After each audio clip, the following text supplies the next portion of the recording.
आज सुधा आरोग्य संख्या 2,66,105 जन। राज्य में कोरोना आउ 2003 आक्रांत सुस्थ होती। खोर्धा जिलूर सर्वाधिक 229 और स्टेट पुरु 25 कोरोना आक्रांत सुस्थ होती। कटक 141, सुंदरगढ़ 131, जाजपुर 113, बालेश्वर 104, मयूरभंज 101, कलाहांडी 91, केन्द्रापड़ा 80, बरगढ़ 78, बलांगीर 72, पुरी 79, केन्दुझर 53, जगतसिंहपुर 48, नुआपड़ा 47, झारसुगुड़ा 46, नवरंगपुर 45, सोनपुर 43, ढेंकानाल 36, संबलपुर 35, गंजाम 33, कंधमाल 31, मालकानगिरी 29, नयगढ़ 24, भद्रक 17, रायगढ़ 16, देवगढ़ 13, बौद्ध 11, गजपति 5 जन कोरोना आक्रांत सुस्थ हो घर को फेरी जाइछंती। आज सुधा 2,66,105 जन कोरोना आक्रांत आरोग्य लाभ करिसेंती बोली स्वास्थ्य परिवार कल्याण विभाग पक्षरु टू जोगे सूचना दिया जाइछि। नंबर 2, भारतर प्रतिटी नागरिक को मागणा मिलिबो कोविड टीका। प्रताप षडंगी। देश में कोरोना टीका को नहीं राजनीति में विराम लगाई केन्द्रमंत्री प्रताप षडंगी। बिहार विधानसभा निर्वाचन लगी बीजेडी संकल्प पत्र में मागणा कोविड टीका प्रतिश्रुति देइछि, जहां विरोधी राजनैतिक दल माने प्रसंग कर तेरे केवल बिहार नुहे देशर समस्त राज्य में सब नागरिकों को कोविड टीका निःशुल्क प्रदान कर षडंगी कहते। केन्द्र अणु क्षुद्र और लघु उद्योग विकास राष्ट्रमंत्री श्री षडंगी कहते देश में प्रतिटी नागरिकर कोविड टीका निश्चित करा लगी प्रधानमंत्री नरेंद्र मोदी बजेट मध्य प्रस्तुत कर सारी। नंबर 3, साहाय्य पुणी आगे आसिले सोनू सूद। 10 वर्ष झीर कराइबे ऑपरेशन। पुणी थरे निज महानता चर्चा को आसी बॉलीवुड अभिनेता सोनू सूद। कोरोना काल में अनेक लोकों को साहाय्य करी लोकों भगवान पालटि जाइतिबा सोनू एबे एक शिशुर चिकित्सा सहायतार हाथ बढ़ाई। सोनू को गोटे गरीब झीर ऑपरेशन सहायता करने को सामाजिक गणमाध्यम अनुरोध कर ट्विटर रे पीटर फर्नांडिस नामक जन यूजर एक ट्वीट रे लिखिछंती, सोनू सूद सर एक 10 वर्षर झी जी मुंबई रे निज पितामाता सह रोची से माने बहुत गरीब। एही छोट झीटीर मेरुदंड हाड़ फाटी जिबा कारणरू डाक्टर तुरंत अस्त्रोपचार करने को कहते हेले अर्थ अभाव संभवपर हो पारु नाही। दयाकरी से शिशुटी को साहाय्य करंतु। यार उत्तर में सोनू कहते चलतु ये छोट शिशुटी को सुस्थ करवा प्रस्तुति आरंभ करंतु। 28 तारीख में सर्जरी करा। सोनू को ट्वीट पर सामाजिक गणमाध्यम लोके भूरी भूरी प्रशंसा करछंती। नंबर 4, कारगिल युद्ध में पाक सेना निकट में नाथिला राशन अस्त्रशस्त्र गुमर खोलिले नवाज शरीफ। पाकिस्तान पूर्व प्रधानमंत्री नवाज शरीफ कारगिल युद्ध सह जड़ित केतेक खुलासा करिसेंती। पीएमएलएन रो मुख्य नवाज शरीफ कहते 1969 कारगिल युद्ध को पाक सेना नुहे बर किछि जेनेराल आरंभ करथिले। एहा द्वारा पाकिस्तान बेइज्जती होइतिला बोली से कहते। नवाज शरीफ पाकिस्तान संयुक्त विपक्ष पाकिस्तान डेमोक्रेटिक मूवमेंट तृतीय रैली को लंडन रो संबोधित करबा अवसर रे कहते एही युद्ध रे सेना को बिना राशन अस्त्रशस्त्र रे युद्ध क्षेत्र को पठा जाइथिला। एने जानिबा पर से बहुत दुखी होइथिले। वीडियो कॉल माध्यम रे संबोधित करबा अवसर रे नवाज कहते कारगिल युद्ध रे हमर अनेक सैनिक मरिथिले। एहा द्वारा पूरा दुनिया सामने पाकिस्तान बेइज्जती होइथिला। नंबर 5, अमेरिका राष्ट्रपति निर्वाचन का सप्ताह चली 2 राष्ट्रपति प्रार्थी मध्य बाक युद्ध।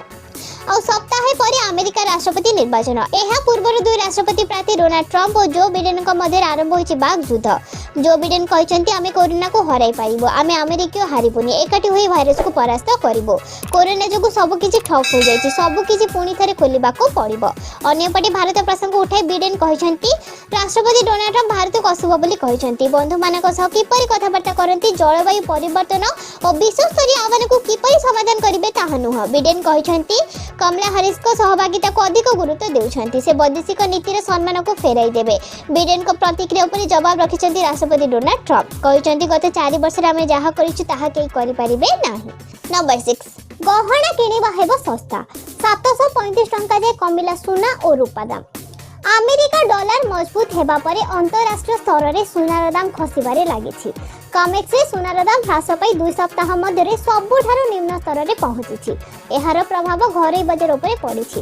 घरोई बजार में मध्य सुनार दाम ह्रास पाइछि। दिल्ली गहना बजार में सुना दर 10 ग्राम प्रति 51,000 टंका पहुंची। सेहीपरि रूपार दाम 753 ग्राम ह्रास पाइछि। सोमवार दिल्ली गहना बजार में सुना दर 10 ग्राम पिछा 59 टंका ह्रास पाइछि।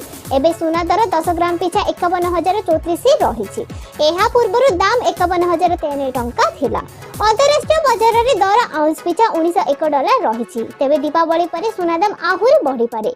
डिसेंबर शेष सुधा सुना दर सर्वाधिक दाम छुई पारे बोली विशेषज्ञ माने कहउछन्ति। नंबर 7, लॉकडाउन समय देइछंती कि किस्ती ताहले आपनको खाता को आसीबो टंका। आपण लॉकडाउन समय लोन मोरेटोरियम रे लाभ उठाइछंती कि लॉकडाउन समय आपण सब किस्ती देइछंती कि जदि लॉकडाउन समय आपण सब किस्ती देइछंती ताहले दीपावली पूर्व आपनको खाता को सरकार टंका ट्रांसफर करिवे। लॉकडाउन समय ठीक समय किस्ती देइथिबा ग्राहकों को केंद्र सरकार तरफ ऑफर देउछंती। लोन मोरेटोरियम बाबद रे सरकार ए घोषणा करिछंती। केंद्र मंत्री प्रकाश जावड़ेकर कहिछंती जे जो माने समय किस्ती देइछंती सेमानको सुध ऊपर सुध हिसाब रे कैशबैक मिलिबो। जो माने सुध ऊपर सुध देई पारि नाहंती सेमानको सुध सरकार देबे। सरकार कहिछंती जे लोन नेइथिबा जे ग्राहक लोन मोरेटोरियम सुविधा नै नाहंती सेमानको कैशबैक मिलिबो। एही योजना रे गृह ऋण, शिक्षा ऋण, क्रेडिट कार्ड बाकी, गाड़ी ऋण, एमएसएमई ऋण, कंज्यूमर ड्यूरेबल ऋण धारकों को लाभ मिलिबो। नंबर 8 29 रु आरंभ हेबो फ्लिपकार्ट बिग दिवाली सेल मिलिबो एही सब offer. Flipkart big billion day रो बिक्री समाप्त होई सारी छि। तबे जो माने हर फायदा उठाई पारि ना है सेमानक पे खुशी खबर काहे कि ना आरंभ हेबा को जाउची फ्लिपकार्ट रो बिग दिवाली सेल। एहा अक्टोबर 29 रु आरंभ होई नवेम्बर 4 पर्यंत चालू रहिबो। एही सेल रे एक्सिस बैंक डेबिट कार्ड किंबा क्रेडिट कार्ड रे शॉपिंग करले 10% रिहाती दिया जिवो। फ्लिपकार्ट प्लस व्यवहारकारी ग्राहक माने अक्टोबर 29 राति 12टा पूर्व एही बिक्री रो फायदा पाई परिबे। एसबीआई, आईसीआईसीआई बैंक, एचडीएफसी एवं एक्सिस बैंक कार्ड रो क्रय करले ग्राहकों को कोनोसी ईएमआई देबाको पड़िबा नाही। डेबिट कार्ड ईएमआई रो विकल्प मध्ये उपलब्ध हेबो। एही सेल रे स्मार्टफोन क्रय रे बड़ रिहाती पाई परिबे ग्राहक। घर उपकरण जेपरि कि फ्रिज, वॉशिंग मशीन, गैस चूल्हा एवं अन्य रोषेई सामग्री मध्ये विभिन्न डील फाइनेंस विकल्प एवं रिहाती मिलिबो। नंबर 9 दीपावली पूर्व रिलायंस कर्मचारी हेबे मालामाल बोनस सहित मिलिबो कटिथिबा बोनस। रिलायंस इंडस्ट्री कर्मचारी को दीपावली पूर्व बड़ उपहार मिलवा जाउछि। कंपनी कर्मचारी दरमा पुणी कोरोना पूर्व स्थिति को आनिबा पे निष्पत्ति नैछि। अर्थात कर्मचारी दरमा छटे हेबो नाही। केवल सेथिक नुहे कर्मचारी को दीपावली बोनस मध्ये दिया जिवो। रिलायंस कर्मचारी को दीपावली पूर्व मोटा अंकर दरमा मिलिबो बोली अनुमान करा जाउछि। ता छडा रिलायंस निजर 1 लाख रु अधिक कर्मचारी को आसंता वर्षर वेरिएबल पे रे 30% एडवांस देबाको मध्ये कहिछि। अर्थात जदि कोनोसी कर्मचारी चाहंती ताहले आसंता वर्षर वेरिएबल पे रो 30% एडवांस नै पारिबे। नंबर 10 साधारण जनता को आश्वस्ति किलो प्रति 10 टंका सस्ता हैला पियाज। सरकार तरफ पदक्षेप पर पियाज दर पाखापाखि 10 टंका कमी। देशर राजधानी दिल्ली, मुंबई और चेन्नई पियाज मंडी रे दर किलो प्रति पाखापाखि 10 टंका ह्रास पाई। पियाज स्टॉक रखिथिबा लोकंक विरुद्ध रे सरकार दृढ़ पदक्षेप नैछन्ती। एहा पर दर ह्रास पाई। एही बड़ी स्टॉक व्यवस्था रोकिबाकू सरकार व्यवसायी महला पई स्टॉक लिमिट बढ़ाइथिले। सरकारक तरफ लिमिट निर्णय हेबा पर महाराष्ट्र लासला गारी पियाज दर किलो प्रति 5 टंका ह्रास पाई 51 टंका होईछि। लासला गारी पियाज सबुठारु बड़ मंडी रहिछि। नंबर 11 आईओसीएल रे नियुक्ति जारी जल्दी करंतु आवेदन। इंडियन ऑयल कॉर्पोरेशन लिमिटेड अनेक पदवी रे नियुक्ति पाई विज्ञप्ति प्रकाश पाइछि। एही विभिन्न पदवी रे नियुक्ति पाई आवेदनकारी आसंता मास नवेम्बर 7 पर्यंत आवेदन करि परिबे।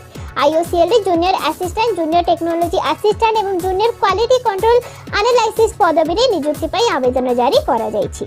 एही विभिन्न पदवी रे नियुक्ति पाई समुदाय 57 टी पदवी खाली रहिछि। एथिमै आवेदनकारी iokfrecruit.in जरिया रे ऑनलाइन आवेदन करि परिबे।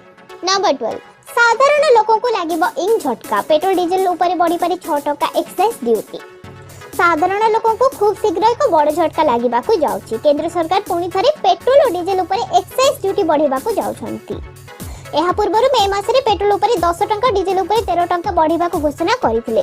कहि रखु कि 2014 मसिया रे पेट्रोल ऊपर मोट टैक्स 9.48 टका प्रति लिटर और डीजल ऊपर 3.56 टका प्रति लिटर रहितला।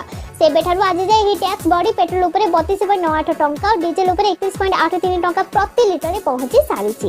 एक इंग्रजी खबर कागज रे मुद्रित होइतिबा खबर मुताबिक कोरोना काल रे अर्थव्यवस्था रे होइतिबा क्षतिर भरणा पई सरकार तृतीय राहत पैकेज घोषणा करिबाकू प्रस्तुत हेउछन्ती। एथिबाई सरकार को बहु टंकार आवश्यकता रहिछि। एही आवश्यकता को पूर्ण करिबाकू सरकार तौल ऊपर एक्साइज ड्यूटी बढ़ाइबाकू विचार करूछन्ती। नंबर 13 सुशांत को हत्या पछरे उद्धव आदित्यଙ୍କ हाथ। नारायण राणे बॉलीवुड अभिनेता सुशांत सिंह राजपूत केस ठंडा पड़ी आसुथिबा बेले बीजेपी नेता नारायण राणे को बयान एहाकू पुणी चर्चार विषय कर देछि। सुशांत केस रो तदंत रे ईडी, एनसीबी और सीबीआई जोरसोरे लागिछन्ती। सोमवार राणे कहिछन्ती सुशांत हत्या पछरे महाराष्ट्र मुख्यमंत्री उद्धव ठाकरे और तांको पुआ आदित्यंक हाथ रही। दशहरा अवसर में उद्धव कही बिहार पुअर न्याय से मोर पुत्र मुंबई महाराष्ट्र पुलिस और अन्य उद्देश्यमूलक भाव बदनाम कर जवाब में राणी उपरोक्त मंतव्य देइछंती।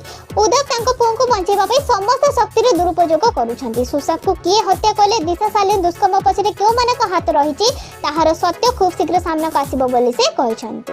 नंबर 14 कोयला खनि आवंटन दुर्नीति मामला रे दिलीप राय को 3 वर्ष जेल दंडादेश। कोयला ब्लॉक आवंटन रे अनियमितता दुर्नीति मामला रे दोषी साब्यस्त होइतिबा पूर्वतन केंद्र मंत्री दिलीप राय को स्वतंत्र सीबीआई कोर्ट सोमवार दिन 3 वर्ष जेल दंडादेश सुनाइछंती। एही मामला रे दोषी साब्यस्त अन्य 2 पूर्वतन सरकारी अधिकारी को मध्ये 3 वर्ष लेखाय कारादंडादेश सुनाइछंती। एथिसो समस्त को 10 लाख टंकार जरिमाना करिछंती। मिलिथिबा सूचना अनुसार ए मामला रे अदालत कोयला मंत्रालय रे 2 पूर्वतन वरिष्ठ अधिकारी प्रदीप कुमार बानर्जी नित्यानंद गौतम कास्टन टेक्नोलॉजी लिमिटेड निर्देशक महेंद्र कुमार अग्रवाल को दोषी साब्यस्त करथिले। अदालत महेंद्र कुमार अग्रवाल को मालिकाना रे थिबा 2 कंपनी सीटीएल और सीएमएल को यथाक्रमे 60 लाख 10 लाख टंका जरिमाना करिछंती। नंबर 15 चीन रो चिंता शक्तिशाली होची भारत। अमेरिका कहिला बे मिलिमिशि काम करिवार समय। भारत धीरे धीरे शक्तिशाली हेबारे लागिछि। अर्थनीति थारु आरंभ करी अन्य समस्त क्षेत्र रे भारत आगो को बढ़िबारे लागिछि।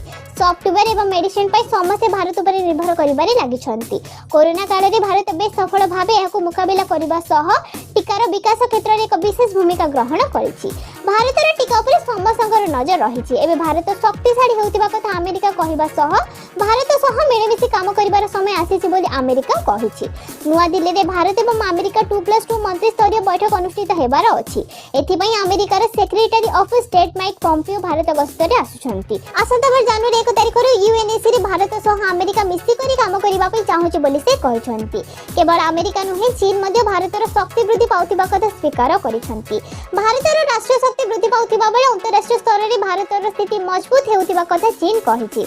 अमेरिका भी भारत रे स्थितिर फायदा उठिबा पई कहूछि। चीन रो सरकारी खबर कागज ग्लोबल टाइम्स रे भारत एवं अमेरिकार मंत्री स्तरीय बैठक विषय विस्तृत खबर प्रकाश पाइछि।